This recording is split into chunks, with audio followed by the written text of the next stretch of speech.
I'm afraid you've come to the wrong place if injustice sets you off. There is much of it that the kingdom does not know of because the king and crown prince keep it under lock and key. I felt my flames threatening to burn freely and forced my air magic to withdraw breath from my fire's rage. I was not about to burn a palace carriage and any potential friend in the name of anger. That was the opposite of helpful right now.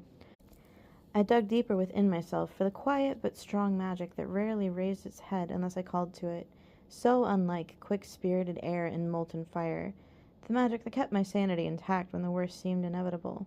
My metalworking was always there, that steely resolve I'd needed to help keep our family going when my father had been ill this past year, reached up to greet me and reassure me that it had my back now as well. There has to be a way out for both of us, I said. Lower your voice immediately. I am not about to be imprisoned for treason, no matter how nice you are to me beforehand, Emmerin hissed, mismatched eyes darting around the carriage as if someone was there to spy on us. I supposed I didn't know if that was possible. I knew pixies loved to work with the palace guards to find traitors to torture. I frowned, causing those lines my mother liked to warn me about to crease my brow. 6 years is a long time to have to be indebted to the crown. You have to want more for yourself. Nobody wants to be a servant forever. I haven't known any other life. I was a baby when my father died.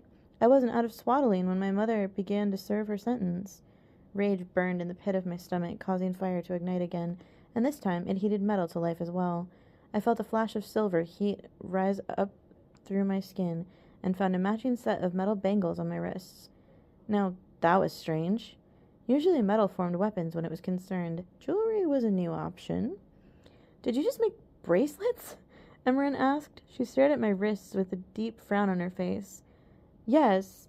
Magic can be weird sometimes. I shrugged through my self-consciousness at my magic's abrupt decision.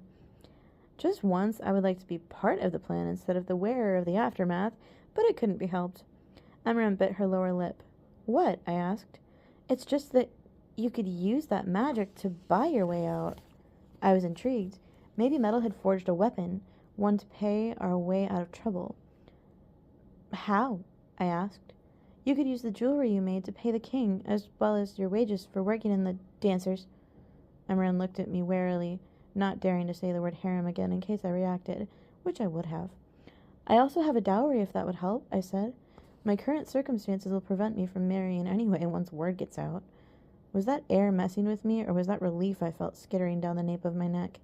I hadn't ever wanted to marry, even as a young girl with sisters.